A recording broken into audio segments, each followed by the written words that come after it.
BHMSD podcast. Welcome to the BHMSD Roll Report, and this is episode 8 of our 2023-2024 school year.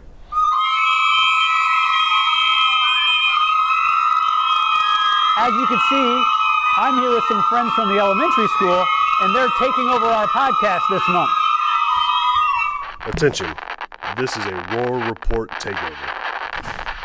My name's Amelia, and for STEM bends, how they work is first what we'll do is we pick out the STEM bend after we finish our morning work to have like a little activity on Wednesday. And then we'll ask Miss Reed what our challenge is for that day. Each time it's something different or new.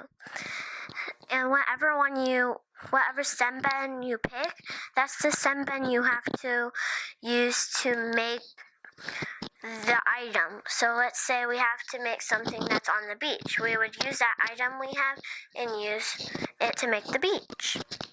What I think is fun about the STEM bends is how you get to use them. Like there's all different types of materials that aren't really everyday items, but that's what makes them really fun to use. Well, the HR program is fun because, well, you can get prizes and stuff and get cool stuff. And it's just really fun to read because there are all these, reading can take you places you might never get to go. I really like Keeper of the Lost Cities. I just started it this year. We got to watch a movie, drink hot chocolate, have snacks, and all around have fun. You just get to spend time with the librarian and, with your friends if they make it. It's only that the school library has a lot of books, but that doesn't mean you're limited to only the books you want to read. You can branch out and try some new ones. Come on, you earned it, bud. We worked hard. Wow, this is gonna be so fun. So here's... I'm definitely getting lots of... Okay, we brought some pillows in. My group is actually comfortable watching a movie, right? Oh! Wow! A firm believer in that the more that you read, the smarter you're going to get. And that is something that I am constantly speaking into the students' lives when they come to library class. So yes, I do believe that it is increasing their vocabulary, increasing their reading skills, which is going to help them across the board. Here in the library, we have a wall with they can pick a star and they can pick a rocket that they can move around. When they get so many points, they get to move around the room. And it's just a good visual that gets other kids looking at it and saying, I want to have that on the wall. But we also have prizes that we bring out, and they get to earn prizes. And that gets them excited. We make sure they're very kid-friendly and that the kids want them. So they're wanting to work for those points, which gets them reading. So the AR parties were actually something that was being done here in the library. And I just kind of went with it, though. I kind of go over the top when I do my parties because I know they're working hard. It is very hard to get to a party. Most kids have to read at least 200 books to come to a party, at least the first party. And I want them to feel special, and plus then it also becomes free advertisement to the other kids in the school when they see that they've been to a party and they talk about it. And then the mystery party is probably the big heightened thing because no one knows until they get the invitation if they made to a party what that's going to be. So I make it a big deal, and I talk about it all the time and they're like, what is it? I'm like, yeah, nope, get your points, read your books, and you can come. So my first party was a carnival. So we had carnival games, and I was the greatest showman. I had a jacket. I made a jacket, and we had a face painter here that painted all their faces while they were here. My second party was a luau. So a lot of pineapples and limbo dancing and fun food. And then last year was medieval party, which was a hit because they made dragons with pool noodles. And they got to play with those and have duels, and during that time they were here at the party. So this year is, I think, going to be just as good. The kids don't actually know, but I'm excited. I'm already working on it. I love my job, and I love seeing kids get excited. I love this part of my job because I can give them something tangible for their work. and get them excited, and working alongside the teachers, with the teachers keeping track of their points, and then I kind of get the fun job of giving those prizes. But then starting like the record board, that when they walk in, they see who the top 10 were the year before. And I have kids that will stand in line and they look at the board and we'll talk about it if they have questions, but they'll be like, I'm going to be on that board next year. And I'm like, that's right, you are. You know, and that also gets them excited. So it's just creating that excitement around reading. And it's not like you have to do this. It's just, this is fun. We make it fun so that they want to read. So. What letter? N. N says N. What letter? O. F says. What letter? O. O says A. What letter? N. N says N. Hands in your lap. Eyes on me. The sound is mm. Repeat. The sound is N. Write it. M says mm. Dust, dust. Shake, shake. Hands in your lap. Eyes on me. How did you do that? The sound is t. Repeat. The sound is T. Write it. T says dust, dust. Shake, shake. Hands in your lap. Eyes on me. The sound is repeat. The sound is Write it. H says what sound?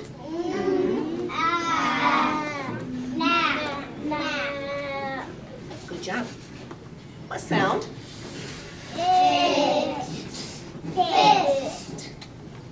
What sound?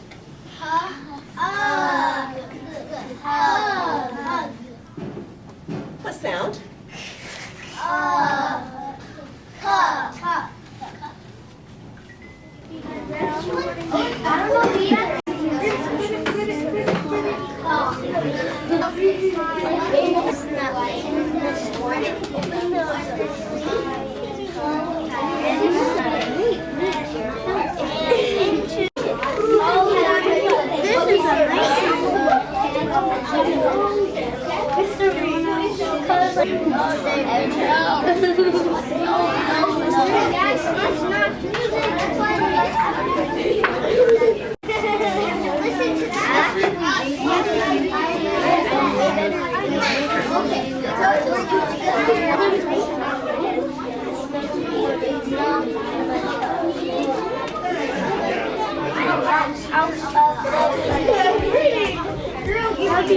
My name is Quill and my teacher is Mrs. Fry.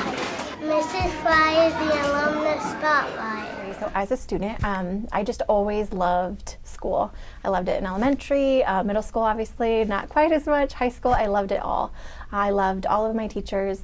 I definitely had a few that stand out that I have kept in contact with some over the years. When I came back to be a teacher, some of them were still teaching, so that was pretty cool to still teach with them. One of them was Mrs. Smith, who was my third grade teacher, and I have a lot of great stories that I remember about her. And then I actually had her be my person for National Honor Society, so that was cool to come back and she was still teaching and I was able to teach in the same building with her. I did sports growing up. I tried choir, that wasn't for me, but I was involved in volleyball early on, and then basketball and softball were my favorite. Track a little bit early on. I loved my coaches. They were all supportive. And then as I graduated college, I came back and I coached a little bit before I had kids, so that was fun to kind of reverse those roles. I knew that I never wanted to really leave Bluffton. Growing up, I had friends and a lot of people were, you know, they graduate and they couldn't wait to leave Bluffton, but I never felt like that. I knew that I wanted to stay here. I love our little town and I knew I wanted to raise my family here. So when I went into the teaching field, I knew I wanted to stay here, raise my family here, send my kids here, which I've done also, and I wouldn't have them anywhere else. It's just been a good experience. I love that they're right here where I'm teaching. I get to see them. You don't go into education if you don't love the kids. I particularly love the little ones because they love me no matter what. But also kids 100%, but I love my team that I work with. I've worked with several different people have come and gone. I've loved each year with them. We're friends outside of school also, so if it wasn't for my team, it just wouldn't be quite as great of a career. But I just love how you know everybody in Bluffton, kind of the advantage to being a smaller school than the bigger schools, which is my personal preference. I love that growing up as a student, I knew all the kids in my grade. Everybody knew everybody. You were friends with many of the kids, and then as a teacher, the same thing. I know the majority of the kids in my grade that I teach, and I love that I continue those relationships with them, whether it's in school, whether I see them at sporting events or go to their dance recitals. I just love that about our school, that I can do those things and be involved in many different ways. My name is Hayden, and I'm in 4th grade. I just have to go pick up the kids and then bring them down to the car riders and childcare. They listen very well for me. It's every day, but sometimes whenever I have basketball, I have to bring somebody else down to do it, but I do it every day. The kids are nice, and I like taking care of them.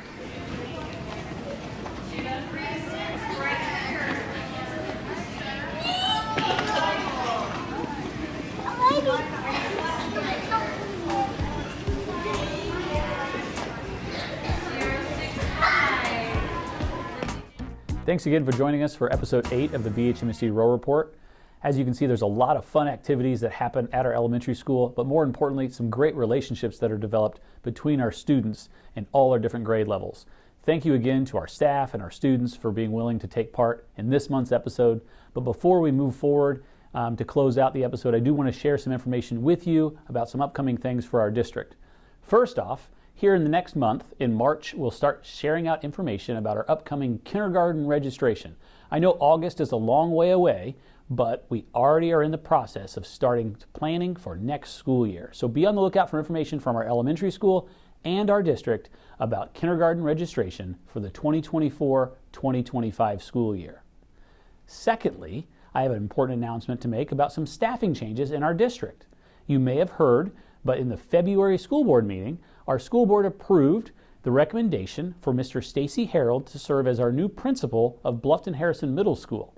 He'll take on that new role beginning in July to welcome back students next August at our middle school. So congratulations to Mr. Harold, and also congratulations to Mr. Metler as he is finishing his career as our principal and will be retiring at the end of the school year. Thanks again for joining us on this month's episode of the podcast. As we wrap up the month of February, here in the next few weeks, I challenge you to grab a book, enjoy some time at home this winter. I know we've had some sunshine right now, but go ahead, grab a book, enjoy some reading, and we'll see you again next month.